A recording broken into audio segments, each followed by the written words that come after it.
We're spending time talking through these chapters in the book of Exodus. Here we are in Exodus chapter 25. We sort of had an introductory portion where God told him to build the tabernacle and to collect the materials necessary for it. Then we saw in the second section, starting at verse 10, the command to build the Ark of the Covenant, which was really the core of the whole thing. Right. Now, secondly, we come to this starting at verse 23, where God tells him to build what we call the Table of Showbread. And this was part of the furniture that made up the tabernacle that was to be built there in the wilderness. So who's going to begin our reading here? I'll read a little bit. Let's see. You shall also make a table of acacia wood. 2 cubits shall be its length, a cubit its width, and 1.5 cubits its height. You shall overlay it with pure gold, and make a molding of gold all around. You shall make for it a frame of a handbreadth all around, and you shall make a gold molding for the frame all around. And you shall make for it 4 rings of gold. Put the rings on the 4 corners that are at its 4 legs. The rings shall be close to the frame as holders for the poles to bear the table. And you shall make the poles of acacia wood, and overlay them with gold, that the table may be carried with them. And you shall make its dishes, its pans, its pitchers, and its bowls for pouring. You shall make them of pure gold. Okay, we'll talk about in a little bit what that table would look like. We'll get to that in a minute. But let's consider first and foremost just what were the dimensions, basically, of this? It's about 3 feet long by 1 feet and about 6 inches wide and 2 feet and 3 inches high. Okay, so you're not talking about it, except that the table that we're sitting at right now is substantially bigger than this table of showbread. Yeah. And again, it was to be made of wood overlaid with gold. Okay, it had that same system of rings.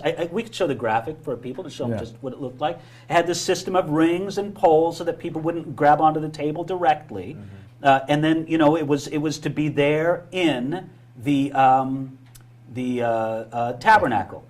Matter of fact, The holy place. Yeah, exactly. We have a very interesting representation of this.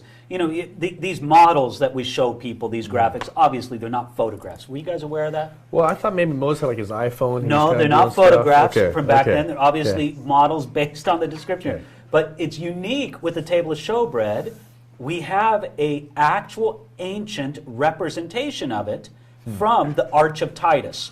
When Titus came and conquered Israel in about 70 A.D. in commemoration of the great victory and the spoils that they took from the temple, they showed a couple of the spoils. And one of the things, it's up there in our graphic right now, on this Arch of Titus, they show the golden lampstand, which we'll speak about in a moment, but they also, and here's kind of a close-up of it, they also showed the Table of Showbread. There you don't get such a great outline of it, and there's some trumpets, that were also in the temple, not part of the Table of Showbread, but this is sort of a side view of the Table of Showbread.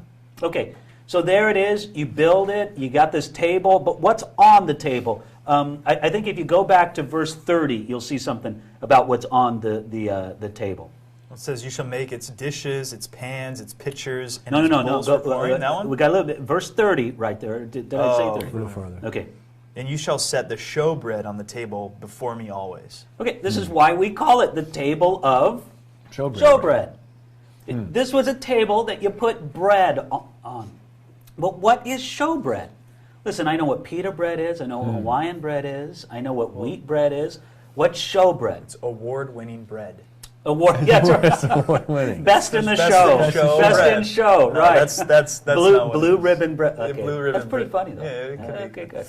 No. Okay, what is showbread? Literally, it's bread of faces. It's like this. It's meant to be this face-to-face bread of presence almost. Wow. So what was sort of the symbolic idea behind the Table of Showbread, having it there in the tabernacle? With the idea that we want to meet with God, this idea like you're going to be in His presence, face-to-face, fellowship, we're communing together, we're having a meal together. Later on, it says how many loaves of showbread that they're supposed to put, how many loaves were they supposed to put on there? I believe there's Was it 12. Why 12? According to the number of tribes of Israel. So it was sort of a representation. Here's Israel, and I want to have fellowship with them. Now, we shouldn't neglect the idea, as it was present in the ancient world, the idea of eating and fellowship was very strong. So God was saying, I want to sit down and have a meal with you. I want to eat with you. I want to sup with you. This idea is very strong in the Bible, and it's reflected by the table of showbread. Okay, now check it out. What's the first article of furniture that God described in building of the tabernacle? The Ark of the Covenant. Which sort of represents what? Like the core, like this God, His throne, His throne, glory. Atonement, getting right with God. Then what's the second thing He describes? Fellowship. Fellowship. So it's like this picture of God is this transcendent, holy God, but He's also that intimate, personal God. He draws close. He wants to have fellowship with His people. Now, when fast forwarding, we always want to think about where's Jesus in this. You think about how does Jesus represent the Ark of the Covenant? Well, Jesus is God. Yes. He is God. And He is our atonement. And He's our atonement. Right. Here, I think about when Jesus says, I am the bread of life. Right. And do you think that when Jesus said that, would people have gone back to this or maybe more the manna idea? I think in that context they would have thought more of manna, but it also applies to this. Yeah. I want to have fellowship with you. I want to meet with you. I think of it more as applying to what Jesus said later on to the church of Ephesus in the book of Revelation. Remember what He said to them? If any man... or behold, I stand at the door and knock. If any man opens, I will come into him and sup with him and dine with him. I want to be so close to you. It's like remember bread of faces? Face to face, we were eating a meal.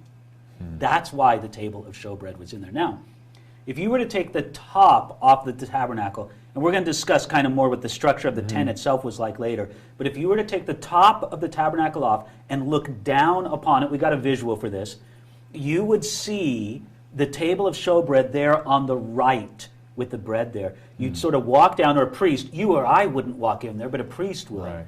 He'd have the golden candlestick, the golden lampstand, I should say, not candles, golden lampstand on the left, the table of showbread on the right, and then in front of him the veil and the altar of incense. But it was right there, and they were supposed to change those loaves of showbread once a week. What would they do with the loaves on the table of showbread after? Were they able to eat the bread and actually consume it? Who was able to eat it? The priest. Right, because it was holy bread. They gave it to these men who had been consecrated in a special way. But it's like this. God wanted it to be eaten. Now, let me ask you this. Why didn't God just leave the same old bread on there for a couple of months? Why did it have to be changed at such regular intervals? I think fresh relationship. Yeah, I think it's this regular, it's this daily fellowshipping with His people that He wanted. Okay, how many of our listeners right now, our viewers, honestly, the bread on the table of showbread is pretty stale in their life. They haven't changed it out. They haven't had any fresh fellowship with God. They haven't had a renewal of that. It's stale bread. And God says, no, I don't want that stale bread. I want you to come back regularly with this bread of faces and meet with me. Yeah. The idea of a couple of years ago I had a sweet time with the Lord, that camp, back in 1995. Wow. Oh, He sweet. really met me. Really Wasn't met it beautiful? Me there. And praise God for what happened back in 95 or whatever it was. But what's God doing in your life today, right now? That's cool. I'm afraid that the bread on that table of showbread is pretty moldy, isn't it? No, instead it needs to be fresh, nice, warm, and it's precious before the Lord for that very reason. Wow. I'm just thinking, though, you just mentioned that only the priests were allowed to eat the bread, but there is an instance we remember of David coming in famished, fleeing from Saul. Yes, very respectfully, he asked the high priest if he and his men could have the old showbread because they were famished. Later on, Jesus brings this up as what? Well, in sort of this debate about His disciples, and Jesus used it to establish the principle that human necessity is of greater value than religious ritual. And so therefore David and his men at that moment of necessity could eat the bread that was normally given just to priests. But you know what, don't we have a claim to priesthood? I think so. He's made us kings and priests, haven't we? This is our part under the new covenant. God says, no, you come into my tabernacle, you come into my presence, and have this fellowship with me just as much as we were sitting across a table and enjoying a meal together. Wow. That's the table of showbread. Cool. All right, we'll break here and pick it up our next time with the next item.